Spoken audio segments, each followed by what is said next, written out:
Hey guys, it's the Bearded Red Viking. I hope you're all well.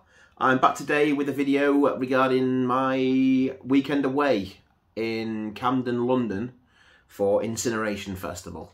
Me and my girlfriend Olivia, we went down on early hours of Saturday morning to go to the festival. We decided we'd go when we had our original plans for our anniversary called off due to COVID. We were supposed to go back at the start of April to York for the weekend, but we got COVID, so we had to cancel that. And I'd had my eye on Incineration Festival for a while, mentioned it to the missus, and she went for it. So we got ourselves some coach tickets, because it was significantly cheaper to do that than to go on the train. I think it was about 60 quid for National Express. It was about 300 quid for the two of us to get there by train, because it was a little bit last minute. But yeah, we've been looking forward to it for a good few weeks now, and I've been checking out loads of bands in preparation for it. Knew quite a lot of them anyway, but there was a few that I hadn't heard of, so checked them out. As you can see from the lineup, there were a massive amount of awesome extreme metal bands playing this weekend, and we had to get in on the action. So we got a taxi about 3 AM, which took us to Manchester coach station. We had our coach at around about 4 o'clock in the morning. So we got on that and we made our way down to London. I thought I'd make a vlog to document the weekend's activities, because I enjoy watching vlogs, especially if it's to do with like metal festivals or anything that I'm interested in. I enjoy watching a good vlog. So I thought I'd try making one to document the weekend. Gotta be honest, I don't think I'll probably be doing too much in the way of vlogging in the future. Don't think it's really for me. Obviously nothing against anyone that does it, fair play to you, but I found it really took me out at the moment. Obviously travelling down there, it wasn't a problem, because it was like 3, 4, 5, 6 in the morning. There was no one about, so I didn't feel too self-conscious filming the video. But when I started filming at the venue, outside the venue, was queuing for wristbands and stuff like that, I've got to be honest, I felt like a bit of a twat. So I'm not sure I'll do any more vlogging in the future, but I'll show you now what we got in terms of the journey down there, and we'll go from there. Hey all, it's the Bearded Red Viking. I'm off to Incineration Festival with my lovely Olivia here, who you've not met before. This is Olivia. Say hi, Olivia. Hello. That was the shyest hello I've ever heard from you. She's normally got much more to say than that. So yeah, we're at Chorlton Street Coach, Manchester, waiting for the bus. We're going east, and we're going to get to Birmingham at about 6:30 in the morning, I think. Yeah, and then catching it at 7:15. And then catching another one at 7:15 down to London. Then we got to check in at the hotel and all that jazz. So yeah, just thought I'd do a bit of a vlog of the weekend away. Not done one before, thought it'd be interesting. So yeah, going to be sitting here for the next 20 minutes, half an hour, something like that, wait for the bus. I'll let you know when the bus arrives. Excitement. The bus is here. About to get on it now. See you soon. Right, so we're on the bus. It's blue. Say hello, Olivia. We're on the way. Cheers.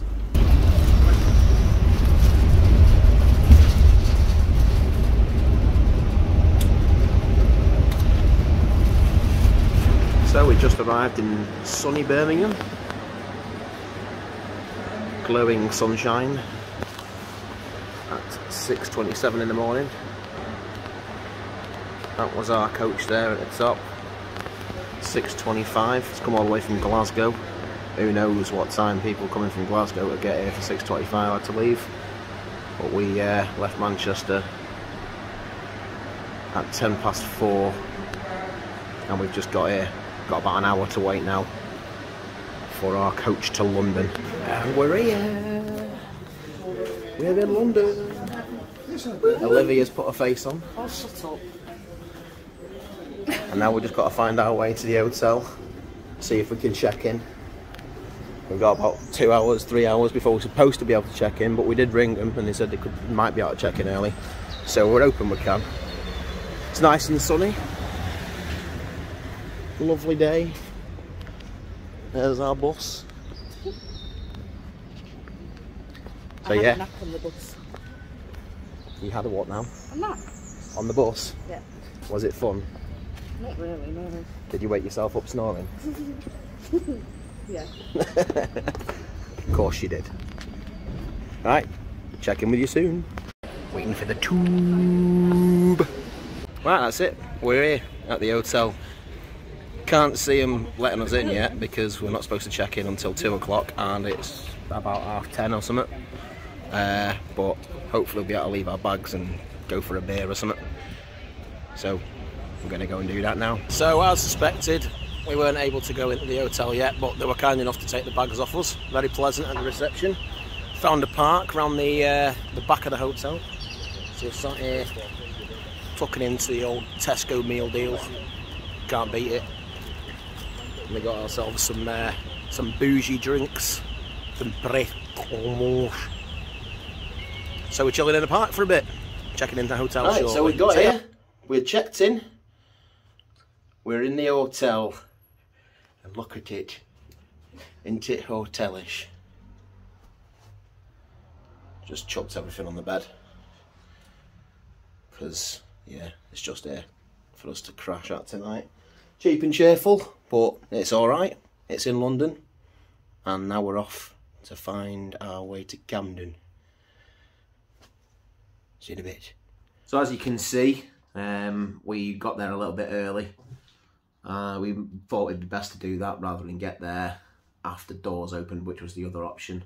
So we thought we'd get there nice and early in the morning, try and get our bags packed in to the hotel, which kindly the President Hotel, the staff there were fantastic. They let us check in early, but even before they let us check in, they let us leave our bags in there. We went for a little chill in the park, as you saw in the vlog there.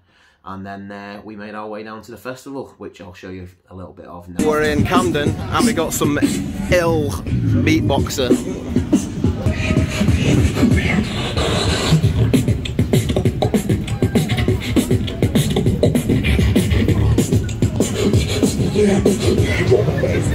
So we got our wristbands and we were queuing for Shrapnel, the first band of the day at the Underworld.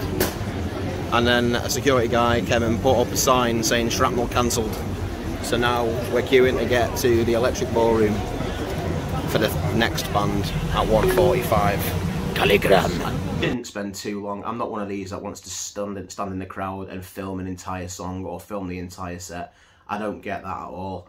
But because I was doing this video, I thought I'd get a 10, 15, 20-second clip of we started the day with CALLIGRAM at the Electric Ballroom, who were, shall we say, intense, especially the vocalist, who seemed intent on knocking the bassist off the stage.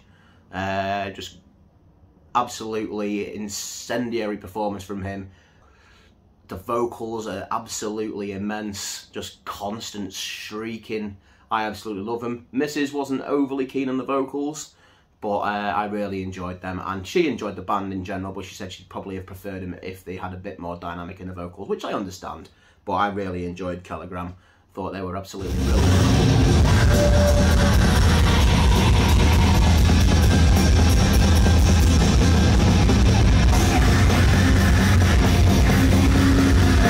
Next, what we did was headed to the Underworld to try and catch the start of Noctule. When we got there, it was rammed. We could barely get in. We just about got to the back. I don't know if you've ever been to the Underworld, but it's a bit of a strange layout. You've got a sort of bar area, and then you've got sort of a square area, but the stage is at an angle in the corner, and there's stairs down to it. It's a strange venue. I've never been in there before. I've been in the World's End a few times, next door, but I've never actually been to a gig there, so it was unusual in terms of layout. We struggled to get a decent view, and it was their first ever performance. They've never played live before. The guitarist from Svalbard, I believe she is the front woman, and it was the first time playing. The album is absolutely fantastic. I highly recommend you check it out. but it was their first ever live gig, and without wanting to be too harsh, you could tell it was a bit loose in places, a bit sloppy, and because we didn't have a great view, we decided to make a march over to the Black Heart round the corner to catch Burial, who are a local band to me from Manchester. So yeah, I thought it would be good to go and see Burial, but the problem was the Black Heart's tiny and there's a lot of people at this festival. We got to the venue and outside there was loads of people just stood around. We thought, well, just having a fag, whatever. But there was a lot of people there and we thought it was a bit strange. We got inside, went upstairs, and we couldn't even get in the room to see them. So that was a bit disappointing, unfortunately. We couldn't see them. We went back downstairs, had a drink in the bar, and we waited for the next band who were on at the same venue, another local band called Pissed, who used to do sort of stonery kind of stuff, a bit down-like, but they've got a bit more intense and a bit more extreme with the more recent output. We went upstairs to watch them. We stuck around in the Black Heart because we didn't think there was any point in making too much moves. We did have a plan of seeing about 12 bands, I think, but once we'd seen what things were like at Noctule at the Underworld and the Black Heart, we decided we're going to have to be a little bit more cautious. Probably need to stick around at venues and make sure we got to places nice and early to capture all the bands that we really wanted to see the most. So we missed a few that I'd really liked to have seen, but yeah. We managed to catch Pissed. We were right down at the front for that, as you can see from the video.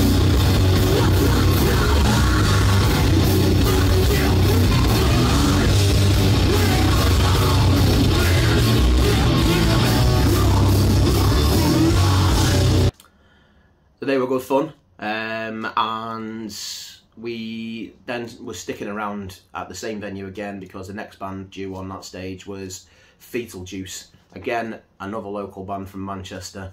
Absolutely immense death metal band. Actually got the same vocalist as Burial, a guy called Des. He's so much fun. He's such a good front man. He's always pulling the jokes. He's always pulling the faces. He makes it a fun show.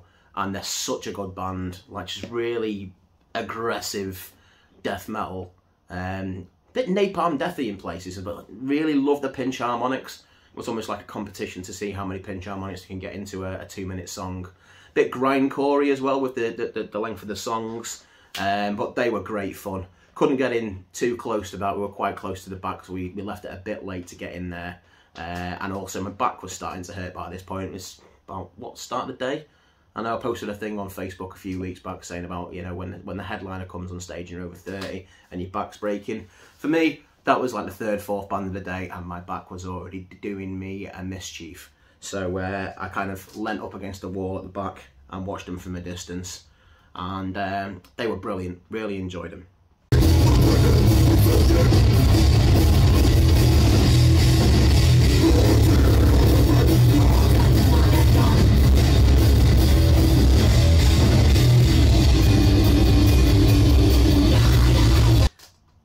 Next up, we went to the Underworld again, and we went in to catch Skeletal Remains. Absolutely immense. Californian death metal band, sort of old school, got to sound a bit like early Death with a bit of Morbid Angel, just really classic death metal sound, and they are absolutely brilliant. I really enjoyed them. Picked up a little bit of merch from them. I'll show you the merch at the end of the video, but yeah, they were fantastic.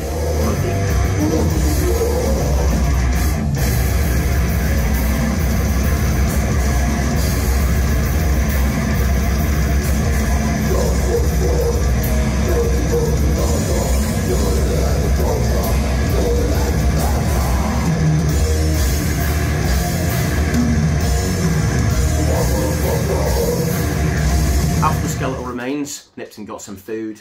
And then we went back to the Electric Ballroom to have a look at the merch, because the main merchandise area was at the Electric Ballroom. They had some merch upstairs, and then there was a stand downstairs which was selling the official t-shirts, and they were giving out free magazines. Say magazines, more of a zine, a fanzine kind of vibe. Cult Never Dies is the name of the zine. So we're giving those out. So I've got a copy of that.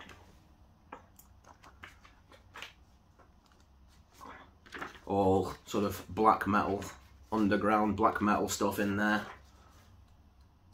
Primarily black metal anyway. So that was cool. Have a look at that. Got another leaflet from Odium Records. I like this kind of stuff. I always pick this kind of stuff up. But in terms of t-shirts, as I expected, there wasn't much going for me. Being a bigger boy, they didn't have anything really in my size, so I stuck to patches and stuff, which I'll show you at the end. After that, before we left the Electric Ballroom, we managed to catch a bit of Akakoka, who I've seen before. They're absolutely brilliant, satanic, blackened death metal kind of band. I'm sure if you know the scene in the UK, death metal, black metal, you'll probably know them. They've been around for a good few years. Seen them before, as I say.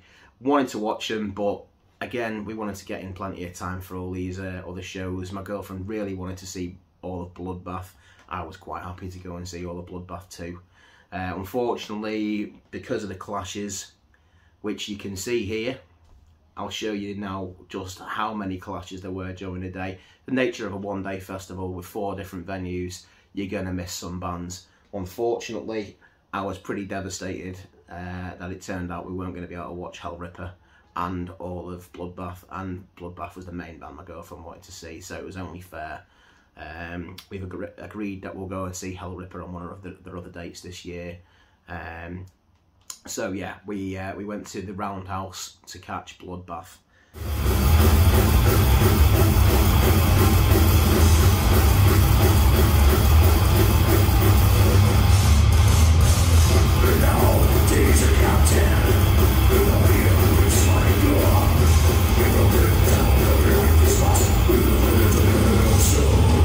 And they were great. Bit of a problem with the sound. I don't know if you've ever been to the Roundhouse. It's a pretty mad venue. It's an amazing spectacle if you go in there. I'll show you some pictures here so you can see what it looks like. It's almost like a cathedral of music, but it is quite cavernous. It's quite open, quite echoey. So Bloodbath did struggle a bit with the sound for the first 3 or 4 songs. It was really muddy, so you couldn't really make stuff out as well as you might have liked, but they put in a good show. Nick Holmes from Paradise Lost is the vocalist nowadays. Tried to do his best Michael Ackerfeld impression. Not as good as him. I love Michael Ackerfeld. He's one of my favourite people in music. Just a dry humour. He did a similar kind of thing. He tried to pull it off. He was wearing the sunglasses on stage and all that kind of stuff. He was good. And vocally, it was brilliant, as I'm sure you'll know. He's a great vocalist. Just as a front man, I'd have preferred Michael Ackerfeld. I saw Bloodbath with Michael Ackerfeld back in 2011 at Bloodstock, and he's one of my favourite death metal vocalists of all time. That growl on him is just immense. So I missed him, but Nick Holmes did an admirable job. He is the vocalist in the band now.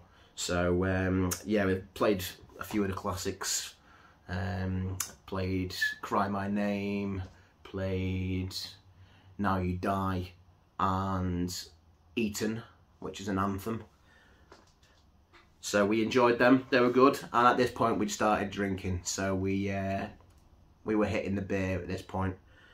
Olivia decided that she wanted to get on the vodka and lemonades and the Jaeger bombs. I got myself a pint, and then the Jaeger bombs started to flow. Not cheap in the Roundhouse, not cheap anywhere in London, especially Camden, as I'm sure you know. But the rounds at the Roundhouse came to about 35 quid each. So that's for a pint of beer. I got Shipyard IPA, for 2 Jaeger bombs, and for a double vodka and lemonade. The first round was £36.40. Wow. But we decided we were going to start drinking in the evening, so we carried on, and we ended up spending about 250 quid on beer and alcohol in the space of a couple of hours while we were drinking. So that was interesting. So we're nice and lubricated, shall we say, for Emperor, who I'll show you a quick clip of now.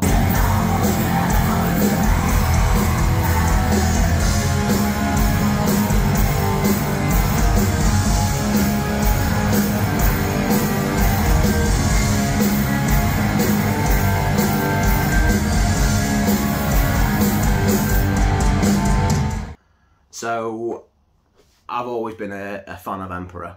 I've always enjoyed their music, but this gig was incendiary. It was absolutely incredible. Again, couple of issues with the sound in the early songs, but that was smoothed out pretty quickly. I can understand that metal bands are going to take a bit of time for the sound engineers to acclimatise to such a venue, with there being so much open space. It's going to take a bit of time to get the sound levels right, but once they did, Emperor were incredible. It was life-affirming. Absolutely nailed it. They brought their original drummer, Faust, on stage for a few songs, who's, shall we say, a controversial character. But they were brilliant. Absolutely brilliant band. Absolutely incredible performance, and a great way to end the festival proper. So after they finished, we decided we'd nip to the after party, which was at the Black Heart, and it was, again, pretty full. There was a lot of people there. It was the smallest venue of the four, and that's where they decided to have the after party. There was another place called the Dev, which I think is even smaller than the Black Heart, which had some metal DJs on, but the bands of the after party, there was Heathen Deity and there was Red Method. They were both on at the Black Heart. We managed to catch Heathen Deity, bit of ferocious English black metal, pure English black metal, as the final song refrained. They were good. They were entertaining, you know, classic raw black metal kind of sound.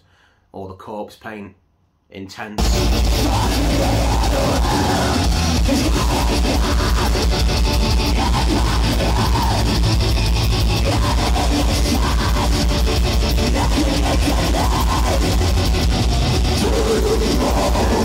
Really good, really enjoyed him. At this point though, me and Liv were done. We'd had a few beers in a very short space of time, quite a few Jaeger bombs. We were nicely lubricated, nicely drunk, not too drunk, but we were also struggling. Liv's feet, she was wearing Doc Martens all day, which I thought probably wasn't the best idea. So she was struggling with her feet. My back had been killing me since about 3 o'clock in the afternoon. So we decided to call it a day, head back to the hotel, get some food, and call it a day. So that was the festival, which was, it was absolutely brilliant. As I say, a few little disappointing things there in terms of missing bands, the clashes made it impossible to see everyone we'd want to, and the fact that some of the venues were so small meant that we felt like we had to be in venues a good 20 minutes, half an hour before the start of the sets of the bands that we wanted to see the most. Hellripper was one of those for me, but Skeletal Remains was too, and we watched them and missed a couple of the bands in order to do that, so I thought it was only fair that we headed to Bloodbath so we could catch all of them. And so yeah, that was the only disappointment really, was the size of a couple of venues could do with upscaling, shall we say. I'm not sure how many venues there are around that area that are a bit bigger, so I'm hoping maybe next year there might be 1 or 2 slightly bigger venues. Not really that familiar with Camden, been a few times, not been to too many gigs down there though, so I'm not sure what else is about, but hopefully they'll be able to sort that out, or maybe spread it over a couple of days or something. But either way, it wouldn't put me off going again. The tickets were only 65 quid for a full day of extreme metal, and we had a great time. We went down to Camden the next day before we came back. We got the Coke at 3:30 in the afternoon. Spent a bit of time at Camden Market, got a couple of pictures, I'll show you a few of them, got some food, and yeah, we just had a really good weekend, absolutely brilliant time, and been recovering since. It was tiring because we had to mess our sleeping patterns up well and truly to get there for when we did. As I say, we started at 3 in the morning. So yeah, we've been tired the last few days, so it's taken me a while to get this video out. But yeah, anyway, I'll quickly show you the merch that I picked up while I was there. had the old tote bag with me so I could carry my records around during the day. So what did I pick up? Well, I picked up Skeletal Remains, Desolate Isolation on vinyl. Not opened this yet.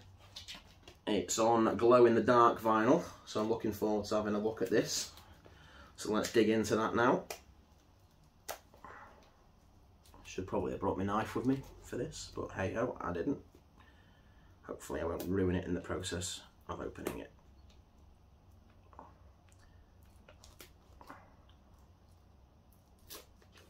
There we go.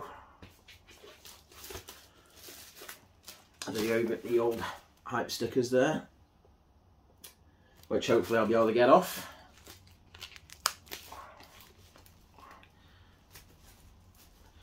So this is sort of live and rarities collection. Got 2011 remaster of their original demo, and side B is Live in Tokyo from 2016.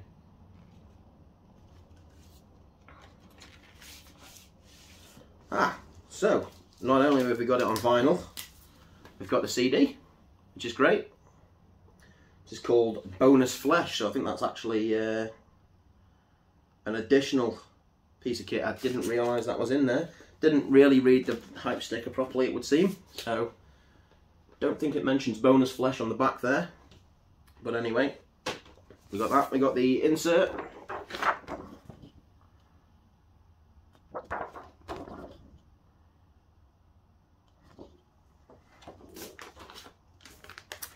And then we've got the vinyl itself, which is glow in the dark apparently. Just looks like a weird sort of creamy colour. But yeah, looking forward to getting that on the old turntable. And also by Skeletal Remains, we've got Condemned to Misery, which is an absolutely belting album. Probably band of the day over than Emperor for me, Skeletal Remains. I expected them to be. Well, Hellripper might have been up there as well, but unfortunately, as I say, didn't manage to go and see them. But these were brilliant, and I decided to invest a bit of my spending money on these lads, because they're great. So this is a gatefold. Cracking artwork there. And there's the dudes. A track listing. That's the gatefold with the lyrics and the liner notes. Another picture of the dudes there on the bottom. And the record itself is on sort of dark blue kind of colour. Label with the cover artwork on it there, and then the track listing. So that was it from the bands in terms of vinyl.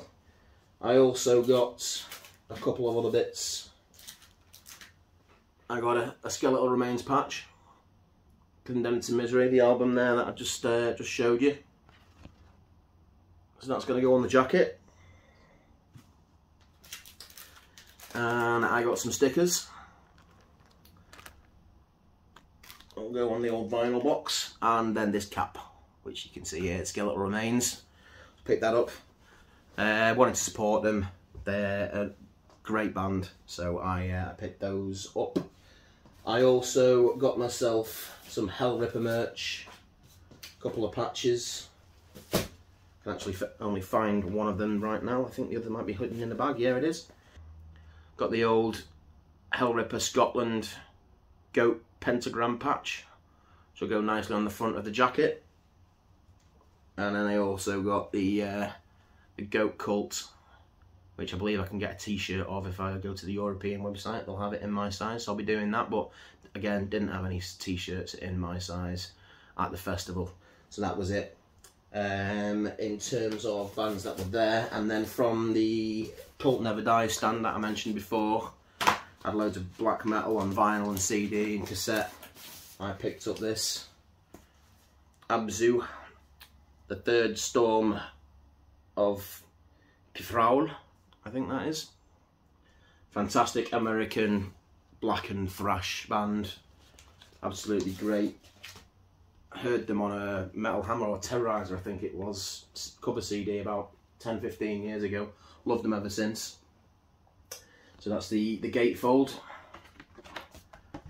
There's the dudes on the back. We have what appears to be a poster.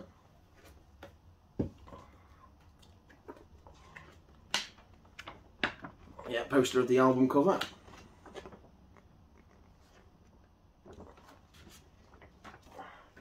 This is a alternate stereo mix edition from 2013. And it's on nice neon green and blue splodge vinyl. I'd call that splodge. I don't know what else you'd call it. It's not splatter. I'd call that a splodge. So those are my pickups from the festival itself. As I mentioned, we went down to Camden Market the next day before we came back, and I made another purchase, which I'm not entirely sure how I feel about it. I'll show you it now. It's a bootleg of Appetite for Destruction by Guns N' Roses. Very clearly a bootleg because it's brand new and it's got the original artwork on it. And the print quality isn't fantastic. It's on, what would you call that? A peachy beige kind of marble vinyl, which looks pretty cool, but I know it's a bootleg. So it's one of them. I saw the artwork. I want this classic artwork. I want the album with this classic artwork at some point, but that's going to cost me a fair few quid. This was a tenner, and I know it's not real, but I think I probably won't listen to it. I've got a real copy of the reissue from a few years back with the updated artwork, as I've shown you previously. I don't know if you can see it there. The print quality isn't great, but the front cover, it'll go up nicely on the wall. Even though it's a bootleg, I don't know, I couldn't resist it. I don't feel great about it, but I couldn't resist that, and it'll look nice on the wall. So I decided to do it. And then we headed back. So that's my little festival review of Incineration Fest. Hope you've enjoyed the video. If you've got any comments, if you were there, you want to talk about it, leave them down in the comments below. If you enjoyed the video, please think about giving me a like. If you want to see more of my stuff, got plenty of videos coming out, got a lot in the pipeline, got a few already stored to get out as well. There'll be more coming soon. By all means, subscribe if you'd like to see that. Thanks very much once again for watching. Beardy Red Viking, out.